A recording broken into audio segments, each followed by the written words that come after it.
There's a great piece in The Intercept this week from Glenn Greenwald, and it needs as much attention as possible. So listen to this. A Texas elementary school speech pathologist refused to sign a pro-Israel oath, now mandatory in many states, so she lost her job.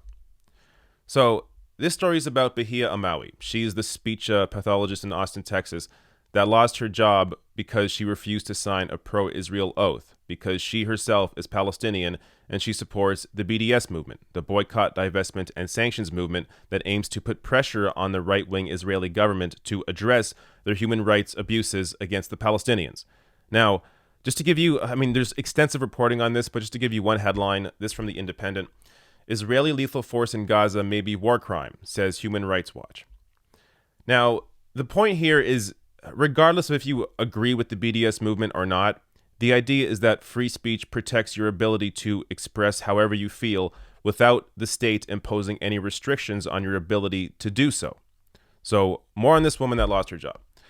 She was prepared to sign her contract renewal until she noticed one new and extremely significant addition: a certification she was required to sign pledging she, quote, does not currently boycott Israel, that she, quote, will not boycott Israel during the term of the contract, and that she shall refrain from any action that is intended to penalize, inflict economic harm on, or limit commercial relations with Israel or with a person or entity doing business in an Israeli or in an Israel-controlled territory. So instead of Israel, imagine this was about Saudi Arabia, that you couldn't boycott or speak out against or inflict economic harm on Saudi Arabia. But this is just about Israel. It's not about anything else. So more on this. In order to continue to work, Amawi would be perfectly free to engage in any political activism against her own country, participate in an economic boycott of any state or city within the U.S., or work against the policies of any other government in the world except Israel. Now, maybe you think this is just one crazy employer, but it's not. This is actual state-sponsored censorship. The anti-BDS Israel oath was included in Amawi's contract papers due to an Israel-specific state law enacted on May 2nd, 2017 by the Texas state legislature and signed into law 2 days later by GOP Governor Greg Abbott. The bill unanimously passed the lower house by a vote of 131-0, and then the Senate by a vote of 25-4.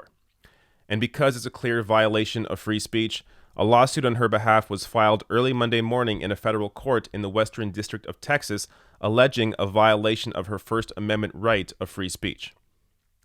Now, if this is a clear violation of the First Amendment, and I think it clearly is, why hasn't Dave Rubin or Ben Shapiro discussed this? So these are two higher profile conservative pundits that have made free speech issues their focus. So just to give you an example, looking at Dave Rubin and his About page on YouTube, when you look at his show here, he describes his show as The Rubin Report is the largest talk show about free speech and big ideas on YouTube. And anyone that knows Dave Rubin or follows his account understands that he talks all the time about free speech. Just a quick search of his Twitter timeline will net you many, many tweets about free speech. But he's also very specific about where the line gets crossed for him. So when discussing SNL writer Katie Rich getting suspended over a tweet, Rubin said, quote, not a First Amendment issue because it's not government censorship. And when discussing the NFL ban on kneeling, Rubin said, quote, if you're saying you have proof that the government forced the NFL to do this, then that's a serious charge, which of course I would be against. So Rubin has clearly drawn the line at government infringing on free speech, which he is absolutely right, is definitely a First Amendment issue, as is the case with this children's speech pathologist in Texas that lost her job because she refused to sign a pro-Israel oath, an oath that is only there because of the Texas state government that forced it upon this employer. This is clearly a violation of the First Amendment, yet Dave Rubin has said nothing about this. Now, before I get into how much bigger this story actually is, let's get into Ben Shapiro. So another one of these guys where you search his name and free speech into Google and you get many results about Ben Shapiro discussing free speech. And you search Twitter, it's the same thing. Here's an example. A major American university banning a talk on free speech is leftist fascism. Then, what is a law that strictly prohibits you from protesting against a government, like Israel? Isn't that also fascism? This is right-wing fascism. This is actual fascism. So let's be clear here. It's not just about this one case. This issue, as I said earlier, is larger. There are 26 states that have enacted anti-BDS laws like this, including so-called liberal states like New York and California.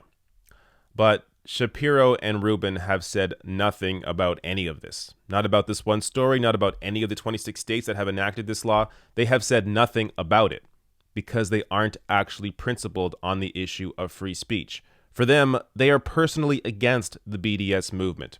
So they're not going to talk about this issue. They're not going to defend it, even when it is clearly a First Amendment issue as it is here. Now, for them, this really is all just about making money. So there's a great piece in GQ from Mary Yihara who writes this. Given the myopic focus on liberals, it would seem that free speech grifters are not actually interested in the free exchange of ideas, per se. They are interested in liberal caricature for clicks, social media followings, and monetization.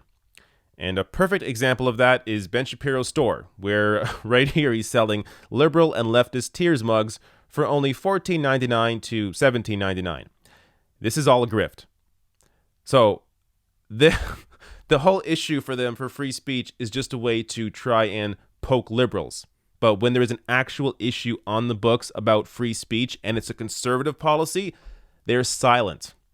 Now, there are actually real principled conservatives out there on this issue, but they just don't have the following that Dave Rubin and Ben Shapiro do. So here's an example. Rod Dreher in The American Conservative wrote, Bahia Amawi deserves her job back.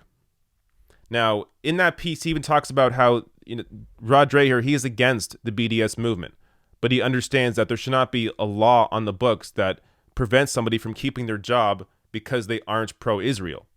So, again, this is an actual principled conservative on the issue of free speech, but he doesn't have the following that Dave Rubin and Ben Shapiro do, because Dave Rubin and Ben Shapiro have developed this following around this manufactured idea that the left wants to take your rights away. So when there is an actual conservative policy on the books that exposes how empty their rhetoric is, they're not going to discuss it because it makes their entire manufactured narrative completely fall apart.